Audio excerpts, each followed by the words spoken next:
Hello और खुश आमदीद। आपको रहबर टीवी की एक ख़ास प्रेजेंटेशन में हम लोग खुश आमदीद कह रहे हैं।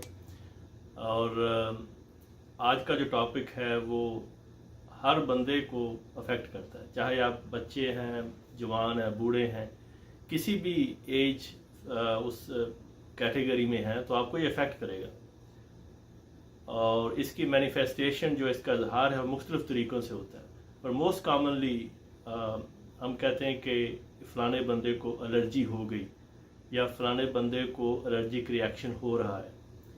तो आज की जो हमारी प्रेजेंटेशन है उसके दो पोर्शन हैं, क्योंकि टॉपिक इतना बहुत बड़ा है कि इसको एक्चुअली कवर करना with in like 15 to 20 minutes is really impossible कि पूरे का पूरा टॉपिक कवर हो जाए। तो आज इंशाल्लाह पहले हम लोग डिस्कशन करेंगे कि एलर्जी है क्या, एलर्जिक रिएक्शन क्या है और किस तरह के एलर्जिक रिएक्शन हो सकते हैं और उसको हम डायग्नोज कैसे कर सकते हैं। तो जब ये हम डिस्कशन कर लेंगे तो दूसरी वीडियो आएगी लेटर ऑन, उसमें हम इसकी मैनेजमेंट के बारे में जिक्र करेंगे, कुछ नेचुरल रेमेडीज़ जो हैं, कुछ नेचुरल तरीक़ाकार जिससे ये एलर्जी जो है उसको काबू किया जा सके। और आपको पता है कि हम जब भी ये डिस्कशन करते हैं तो हम लोग मेक श्योर करते हैं कि हमारी जो डिस्कशन है इसका मॉडर्न साइंस के साथ बिल्कुल क्लैश मत हो, क्योंकि मॉडर्न साइंस के बगैर जो उसकी तहकीक है हम कभी भी यहाँ तक ना पहुँचते। तो लेट्स टॉक अबाउट कि एलर्जी है क्या और इसकी कैसे प्रेजेंटेशन कैसे होती है। तो ये पिक्चर आपने अक्सर देखी होगी कि लोग जो है वो बहुत ज़्यादा जैसे रुमाल पकड़ा हुआ है, आँखों और नाक के ऊपर ऐसे रखा हुआ है और छींके मार रहे हैं। तो हर तरह का रिएक्शन जो है it's a kind of allergic reaction. उसमें ये है कि मुख्तलिफ वैराइटीज़ ऑफ एलर्जिक रिएक्शन है। जो ये पिक्चर जो हम देख रहे हैं आप सब लोग, ये है कि जब भी कोई चीज़ नोज़ के थ्रू आपके जो लंग्स और फेफड़ों के अंदर जाती है तो उसका जो रिएक्शन होता है वो उसको हम इनहेल जैसे कहते हैं, इनहेलेशन का जो रिएक्शन होता है वो एक एस्पेक्ट है। इसी तरह स्किन के दूसरे एस्पेक्ट हैं, जो आपकी फूड पाइप है या खाने की जो नाली है और मैदा है, उसके इफेक्ट्स डिफरेंट हैं। तो एलर्जिक रिएक्शन जो है उसको हम मुख्तलिफ कैटेगरीज में भी डिवाइड कर सकते हैं। तो पहले तो यह है कि उसके किस तरह के एलर्जिक रिएक्शन हो सकते हैं। तो आप देखें, या तो मेडिसिन से आपको एलर्जी हो सकती है, बहुत सारे लोग जैसे पेनिसिलिन से एलर्जी है। इसी तरह आप जो है फ्रूट है, इवन आपके जो पेट्स हैं, एनिमल जो हैं, जैसे घर में आपके बिल्ली है या अक्सर लोगों ने बिल्लियाँ रखी हुई हैं, इसी तरह कुत्ता है या बाहर दूसरी चीज़ें, एनिमल से भी एलर्जिक रिएक्शन हो सकता है। या फूड से, जैसे फ़िश एलर्जी है, जैसे मिल्क एलर्जी है, दूध से एलर्जी है। इसी तरह ये टिक्स हैं, इसी तरह और भी डिफरेंट वेजिटेबल्स हैं, कुछ लोगों को जैसे एप्पल से एलर्जी हो जाती है, बहुत सारी चीज़ें हैं। तो ये एक डिफरेंट पर्सपेक्टिव है, ये डिफरेंट कैटेगरीज हैं जो कि एलर्जिक रिएक्शन होता है, उसके डिफरेंट टाइप्स हैं। इसी तरह ये हमने इसको एक और कलरफुल पिक्चर में आपको दिखा रहे हैं कि ये हैं जैसे पोलन है, एनिमल डैंडर है, इसी तरह मेडिकेशंस है, ये बी है। कई दफ़ा कुछ लोगों को अगर मक्खियाँ जो है शायद कि वो लड़ जाए तो कुछ होता ही नहीं, कुछ लोगों को तो इतने इतने बड़े बड़े वो सूज जाते हैं और वो सारा एक अजीबोगरीब सा सिलसिला हो जाता है। आपको कुछ पिक्चर्स अभी दिखाएंगे। तो इसके अलावा आप देखें कि यहाँ पे जैसे डस्ट है, डस्ट और पोलन से एलर्जी तो बहुत ही कॉमन है, बहुत सारी जगह पे आप लोग देखते हैं और इसका बहुत ज़्यादा असर भी होता है। इसी तरह मोल्ड है और इसका हम जिक्र कर चुके हैं। कई दफ़ा नट्स से एलर्जी होती है कुछ लोगों को, जैसे ये पीनट्स हैं या दूसरी तीसरी चीज़ें, इससे भी एलर्जी हो सकती है। तो एलर्जिक रिएक्शन है क्या, ये हमने इसको बहुत इंपॉर्टेंट है समझना, ताकि इसकी वजह समझ आ सके। अगर इसकी वजह समझ आ जाए तो इसकी ट्रीटमेंट बहुत आसान हो जाएगी और इसके लिए प्रिवेंशन भी बहुत आसान हो जाएगी। तो जब भी आपको पता है कि जैसे हमने बहुत सारी काजेज़ अभी आपको दिखाई, जब भी आप बाहर निकलते हैं, इवन घर के अंदर भी, हम सब लोग मिलियंस और बिलियंस एक्चुअली जो बैक्टीरिया हैं, वायरसेस हैं और दूसरी डिफरेंट टाइप्स ऑफ प्रोटीन्स हैं, उनमें सब हम लोग सराउंडेड हैं। कभी आप अगर देखें तो जैसे कमरे, अगर अंधेरे कमरे में बैठे हो तो थोड़ी थोड़ी रोशनी जब आती है तो आप देखते हैं कि फ़ज़ा में जैसे हज़ारों छोटे पार्टिकल नज़र आते हैं। वो सारे के सारे पार्टिकल हमारे जिस्म के अंदर जाते हैं और बाहर आते हैं। तो ये अल्लाह का ख़ास करम है, ये कुदरत की ख़ास मेहरबानी है कि हमारे अंदर बहुत सारी डिफेंस लाइंस हैं जो कि जिनसे ये पार्टिकल होके आगे जाते हैं, और अगर ये ना हो तो हम कभी ज़िंदा ही ना रह सकें। और मेजॉरिटी लोग जो हैं 99.9% लोग जो हैं उनको कुछ रिएक्शन होता ही नहीं, और तकरीबन 1% लोग जो हैं जिनको फैमिली हिस्ट्री है या और कोई वजूहात है उनको ये एलर्जिक रिएक्शन होते हैं। तो जैसे ये पहली जैसे लाइन ऑफ डिफेंस है, मैंने एक दफ़ा थोड़ा सा मेंशन भी किया था, जैसे आप कोई चीज़ खा लेते हैं तो पहले तो ये कि मुंह का सलाइवा है, उसके बाद वो फूड पाइप है, फिर स्टमक का एसिड है। स्टमक का एसिड इतना ज़्यादा उसकी पीएच होती है, इतना ज़्यादा एसिड होता है, जैसे आप देखें कि हाइड्रोक्लोरिक एसिड है या सल्फ्यूरिक एसिड और दूसरे भी एसिड है, आप कोई चीज़ डालेंगे तो फ़ौरन वो गल जाएगी। इसी तरह स्टमक का एसिड जो है वो बहुत ज़्यादा स्ट्रांग होता है, तो कोई भी जो वायरस या बैक्टीरिया जाता है तो वो फ़ौरन का फ़ौरन वो ख़त्म हो जाता है। ये एक डिफेंस मैकेनिज्म है, उसके हम बहुत शुक्रगुजार हैं अल्लाह पाक के कि इसे एक डिफेंस मैकेनिज्म दे दिए। आप दूसरी तरफ देखें कि आप जब मुंह में नाक से कुछ चीज़ अंदर चली जाती है तो उसका भी पहले नाक के अंदर छोटे छोटे बाल होते हैं, तो वो जो है उसको एज अ फिल्टर लेते हैं, वो फिल्टर कर लेते हैं बड़े पार्टिकल्स को। उसके बाद जो अंदर मिक्योजा होता है, मेम्ब्रेन होती है, जो बोन है, जो हड्डी है उसकी नाक की, और उसके बाद गला है, पीछे है, वो सारे के अंदर एक बड़ी बेहतरीन एक वो जो झिल्ली होती है जिसका थोड़ा थोड़ा रतूबत भी वो मतलब खारिज करती है, और वो जो है कोई भी शय जब जाती है तो सारे का सारा वो ट्रैक जो है अंटल लंग्स जो है वो यहाँ तक आते आते वो एक तो दो तरह के मेजर इफेक्ट होते हैं। अगर जैसे बहुत ज़्यादा ठंड हो तो वो जो है हवा इतनी ठंडी होती है वो जाते जाते आराम से अच्छी तरह गर्म हो जाती है और बॉडी टेम्परेचर में आ जाती है। इमेजिन करें अगर वही ठंडी हवा एकदम से चली जाए जिस्म के अंदर तो बहुत ज़्यादा मसले भी होते हैं। इसी तरह एक्सट्रीम ठंड जो होती है, कई दफ़ा स्कर्दू जाएँ या गिलगित जाएँ और दूसरे नॉर्दर्न एरिया में जाएँ तो आपको महसूस होता है कि जैसे एकदम से पूरा का पूरा ये एरिया ठंडा हो गया। तो और कई दफ़ा ऐसा होता है कि वो इवन ठंडी हवा से आपको एलर्जी शुरू हो जाती है क्योंकि बॉडी बर्दाश्त नहीं कर सकती। मगर अमूमी तौर पे ये होता है कि वो जब भी कोई आप सांस लेते हैं तो अंदर जाते जाते वो एक्लिमेटाइज हम उसे बोलते हैं कि वो हालात के मुताबिक वो ढल जाती है, उसके बाद वो आगे चली जाती है। तो इसी तरह ब्लड स्ट्रीम में जब कोई जाती है तो उसके जो है ना ये बेहतरीन सिस्टम एक अल्लाह पाक ने किया हुआ है कि ये जो है तो ये देखें इसके 4 प्रोसेसेस होते हैं। एक तो एक जाते ही जब वो खून में कोई एंटीजन जाता है या कोई बाहर से मटीरियल जाता है तो फ़ौरन उसके ऊपर एंटीबॉडीज जो है वो पकड़ लेती है उसे। जब एंटीबॉडीज पकड़ लेती हैं तो आगे फिर वो अल्लाह पाक ने ख़ास एक सिस्टम बनाया है जिसमें मास्ट सेल्स हैं, लिम्फोसाइट्स हैं, बी लिम्फोसाइट्स जो एंटीबॉडीज निकलती है ना, उसके अलावा मास्ट सेल्स हैं और दूसरे सेल्स हैं जो कि वो सारे के सारे एरिया को कंटेन करने की कोशिश करते हैं। बिल्कुल आज का जैसे कोरोना वायरस का इशू उसको भी बिल्कुल यही हिसाब हो रहा है।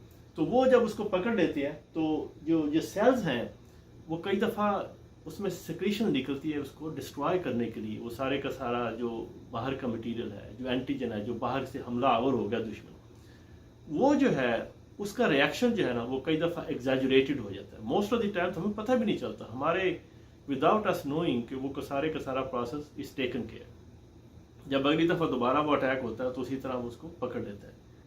मगर अगर बहुत ज़्यादा ये रिएक्शन हो जाए जिसको हम एग्जैजुरेटेड रिएक्शन करते हैं तो उससे बहुत ज़्यादा आपको प्रॉब्लम भी हो सकती है। जैसे एलर्जिक रिएक्शन अगर बहुत ज़्यादा हो तो उसमें से जो टिश्यू है उसमें से पानी निकलना शुरू हो जाता है और स्वेलिंग हो जाती है, सांस में खराबी हो सकती है, होंठ सूज जाते हैं, आंखें सूज जाती हैं, सारा कुछ एक प्रोसेस हो सकता है।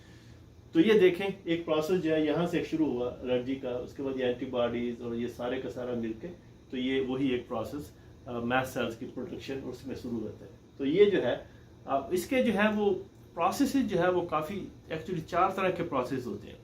एक तो ये कि अगर आप इसको हम देखें तो यहाँ पर सेंसिटिविटी जैसे एक तो इमीडिएट रिस्पॉन्स हो सकता है, तो जिसमें हम उसको टाइप 1 एनाफिलैक्टिक भी कहते हैं। एनाफिलैक्टिक तो एक ऐसी चीज़ है जैसे कोई बंदे जो है उनको जो है वो नट्स से एलर्जी है, पीनट्स अगर वो खाएं तो फ़ौरन वो सब कुछ सूज जाता है। अब सूजने में कोई हर्ज नहीं है, अगर यहाँ पे सोज आ जाए तो it's not a big deal, जैसे बाजू में आ गई या किसी और जगह पे। मगर अगर यही सोज जो है वो आपकी ट्रेकिया जैसे सांस की नाली के इर्द गिर्द आ गई या तो वो एकदम से प्रेशर क्रिएट कर देता है, और जब प्रेशर क्रिएट करता है तो फिर ये होता है कि वो आपको सांस नहीं आता, जब सांस नहीं आएगा तो फिर इमीडिएट डेथ का भी खतरा होता है। तो इसलिए हम उसको एनाफिलैक्टिक शॉक या एकदम से बहुत ज़्यादा शदीद किस्म का शॉक कहते हैं। ये डिपेंड करता है कि जो रिएक्शन वो हो किस जगह पर है। तो उसके बाद आप देखें कि उसके बाद टाइप 2 है रिएक्शन है, अल्टीमेटली टाइप 4 जो है वो रिएक्शन भी हो सकता है जो कि डिलेड रिएक्शन होता है। तो ये सारे के सारे इसके डिफरेंट मैनिफेस्टेशंस हैं और एक ही रिएक्शन है जिसके different types of varieties of reaction है।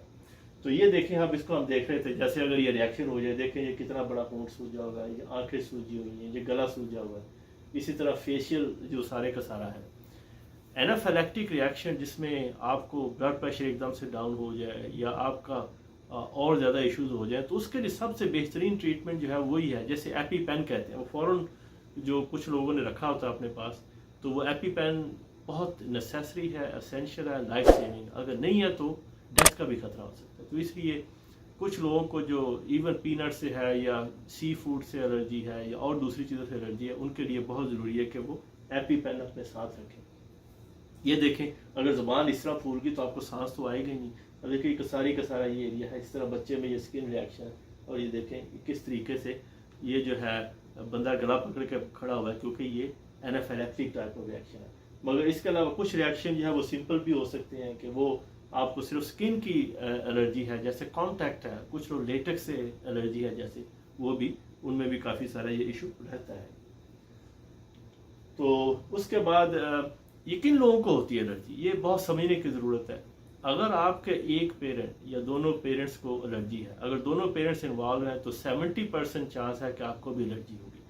और मज़े की बात यह कि जैसे जैसे आप उम्र आपकी बढ़ती है, तो मोस्ट पीपल जो है वो get out of this allergic situation. मसलन कुछ बच्चे हैं जिनको एक्जिमा होता है, छोटे होते हैं वो, उनको एलर्जिक रिएक्शन होता है, वो आहिस्ता आहिस्ता 10, 12, 14 साल की उम्र में Aahista Aahista they grow out of it.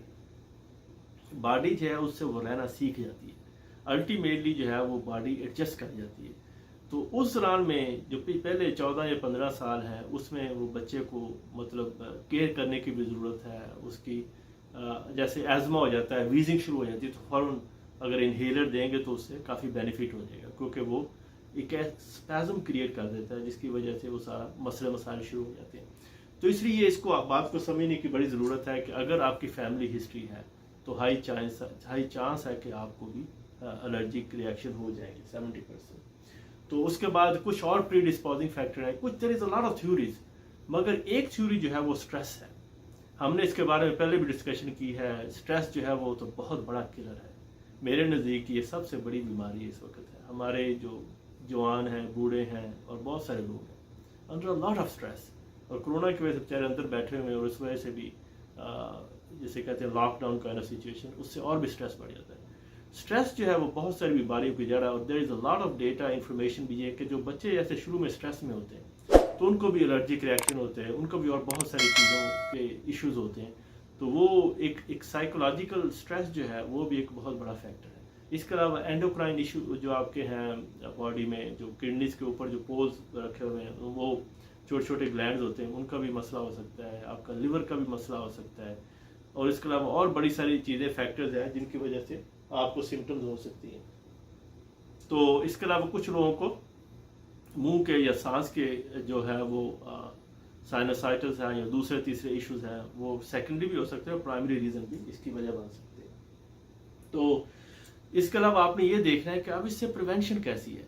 अब इसको हम थोड़ा सा मज़ीद डायग्नोसिस की तरफ आ रहे हैं, मगर आपने ये बहुत ज़रूरी है कि आप जब भी कोई आपको एलर्जी हो तो आप अपने इर्द गिर्द के माहौल को देखें कि आप कहाँ पे हैं, और आपको एलर्जी अगर नहीं हुई है तो आपने क्या किया, क्या नया कोई साबुन इस्तेमाल शुरू किया है, क्या सोप नया ले रहे हैं, या नई कोई परफ्यूम आपने ले ली है, या नई कोई जो कपड़े धोने वाला साबुन है या पाउडर है उसको आप डिफरेंट लिया आपने, क्या आपने कोई नई खाने की चीज़ कोई ले ली है, या नए कोई नट्स हैं।